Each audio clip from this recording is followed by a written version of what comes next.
দেশে ফিরেই গণ অধিকার পরিষদের সভাপতি জনাব নুরুল হক নূর কঠিন বার্তা দিয়েছেন। কিন্তু এদিকে সেনাপ্রধানের তৎপরতায় ইউনূস সরকারের একটা ঘটনা ঘটে গেছে। দর্শক ভিবিনুর বলছেন, যদি বেঁচে থাকি ভবিষ্যতে তাদের গলায়ও গামছা পরাবো। হ্যাঁ, অবশ্যই এটা প্যাথেটিক যে হাসিনার আমলেও অসংখ্যবার নির্যাতিত হলেও যে টাইপের নির্যাতনের শিকার ভিবিনুরকে হতে হয়নি, সেই ভিবিনুরকে হত্যার উদ্দেশ্যে নৃশংসভাবে হামলা করেছিল সেনা সদস্যরা এবং পুলিশ। এটা আশ্চর্যজনক।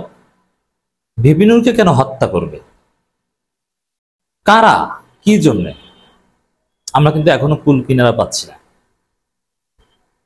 হাসিনা কখনো ভিবিনুরকে পিটিয়ে বা আহত করে সিঙ্গাপুর পাঠায়নি। পারতো, মেরেও ফেলতে পারত, কিন্তু একটা নির্দিষ্ট লেভেল পর্যন্ত মায়ের দিয়েছে। কিন্তু এই ইউনূস সরকারের অধীনে সেনাবাহিনী এটা ইউনূস সরকারের মতের বিরুদ্ধে যে এমন মায়ের দিয়েছে যে একদম মৃত্যুপ্রায়। কি রক্তাক্ত দৃশ্য আমরা দেখেছি, এবং সিঙ্গাপুর গিয়ে চিকিৎসা নিতে হয়েছে। সে ভিবিনুরের ক্ষোভ, প্রতিশোধের আগুন তার শরীরে জ্বলছে, মনে জ্বলছে। হ্যাঁ, ভিবিনুর প্রতিশোধ নিতে পারবেন, জনগণ তার সাথে আছে, এটা বিহিত করতে হবে। কিন্তু অনেক রহস্য আছে। এই যে ভিবিনুর বলছেন, যদি বেঁচে থাকে ভবিষ্যতে তাদের গলায়ও গামছা পরাবো, এবং যারা তাকে মেরেছে তাদের কাউকে ছাড় দেওয়া হবে না, ছাড় দেওয়া উচিত না। আমরা ভিবিনুরের এই বক্তব্যের সাথে একমত। কিন্তু ভিবিনুর আহত হয়েছে, 1 মাস পার হয়ে গেছে। এক সদস্য বিশিষ্ট বিচার বিভাগও একটা তদন্ত কমিটি গঠন করেছিল, যার কথা ছিল 1 মাসের মধ্যে রিপোর্ট দিবে। আর আসলে বিচার বিভাগীয় তদন্ত কমিশন আর যে কমিটি হোক, এটার রিপোর্ট দিতে 1 সপ্তাহ লাগে না। কারণ কারা মেরেছে কি, এটা সব ক্যামেরার সামনে। এবং তদন্ত প্রতিবেদন, তদন্তের 80% পিনাকি ভট্টাচার্যের গ্রুপ করে দিয়েছেন। কারণ কোন আর্মি অফিসার হামলা করেছে, কার সাথে কি, সব প্রমাণ একটা রেড সার্কেল দিয়ে ছবি সহ দিয়ে দিয়েছেন, কে কোথায় চাকরি করে সব দিয়ে দিয়েছে। কিন্তু কই, আমরা তো কোনো মামলাও দেখি না। মামলার আবেদন করা হয়েছে জানি, একবার বলেছিল যে না কোর্টে করবে, থানায় করেছে, ঠিক আছে আছে, কিন্তু মামলায় কাউকে গ্রেপ্তার করছে, কোনো অফিসারকে ওএসডি করা হয়েছে বা কাউকে গ্রেপ্তার করা হয়েছে, কিছুই তো আমরা, এমনকি জাতীয় পার্টির কাউকে ধরা হয়েছে তাও তো দেখি না। ঠিক আছে, আপনি পুলিশকে দায়ী না করে আপনি জাতীয় পার্টিকে দায়ী করেন, কই, তাও তো আমরা দেখি না।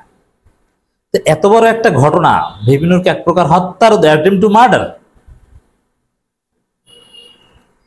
এবং এই ইউনূস সরকারের অধীনে আমরা তো কিছুই দেখি না। মামলার অগ্রগতি, বিচার বিভাগীয় তদন্ত প্রতিবেদন, কিচ্ছু দেখি না। একটা অভিযানও তো চালাতে দেখিনি, বরং এখনো সে জাতীয় পার্টিকে কড়া নিরাপত্তা দেয়। জাতীয় পার্টির কার্যালয়ে মানব প্রাচীর দিয়ে নিরাপত্তা দেয় সেনাবাহিনী। আসলে আমার কাছে যেটা মনে হয়, ভিবিনুরকে মেরেছে ভারতের কথায় ওয়াকার বাহিনী, ওয়াকারের নির্দেশে। একটা অ্যাসাইনমেন্ট ছিল রয়ের, যে কোনো একজন নেতাকে মারতে হবে, তা ভিবিনুরকে চুজ করেছে। ভিবিনুর বলির পাঠা, কারণ ভিবিনুর আবার অত বড় দল নয়। আবার অনেকে বলেন যেটা বিএনপি জামাত জানতো, নানান কিছু, হোয়াটএভার।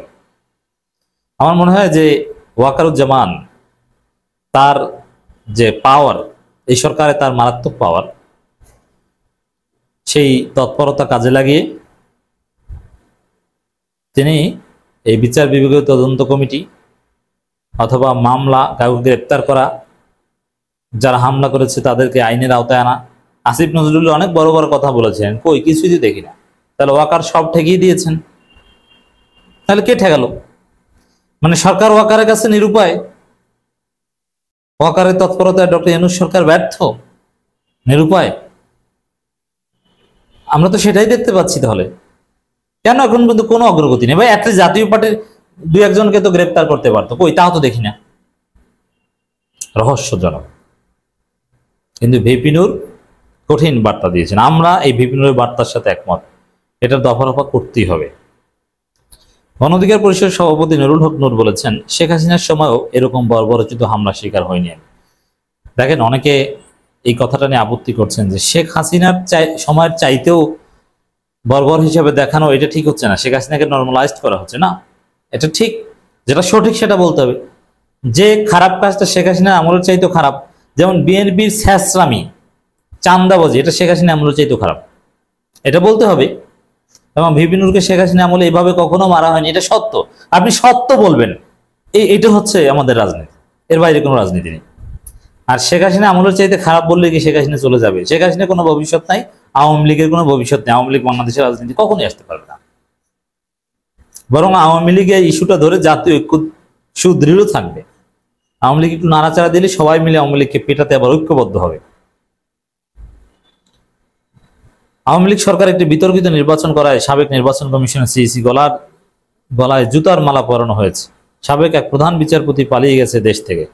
সুতরাং আমাদের উপর হামলার বিচার না হলে আমরা যদি বেঁচে থাকি, ভবিষ্যতে তাদের গলায়ও গামছা পরব।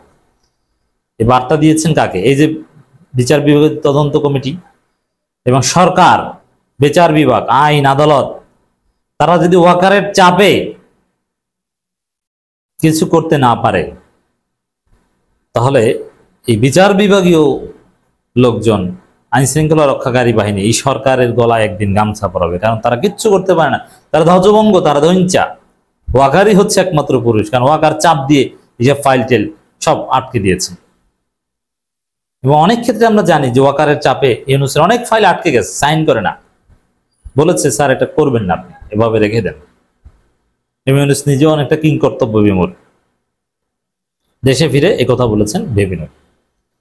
নুরুল হক নূর বলেন, আমরা সরকারকে সহযোগিতা করছি, তবে সরকার দ্বারা সুবিধাভোগী নই। হ্যাঁ, এটা রাইট যে আসলে গণ অধিকার পরিষদ ওইভাবে কিছু পায়নি। বিএনপিপন্থী ভিসি আছে, জামাতপন্থী ভিসি আছে, বিএনপিপন্থী উপদেষ্টা আছে, জামাতপন্থী উপদেষ্টা আমি কাউকে চিনি না, নাই সম্ভবত।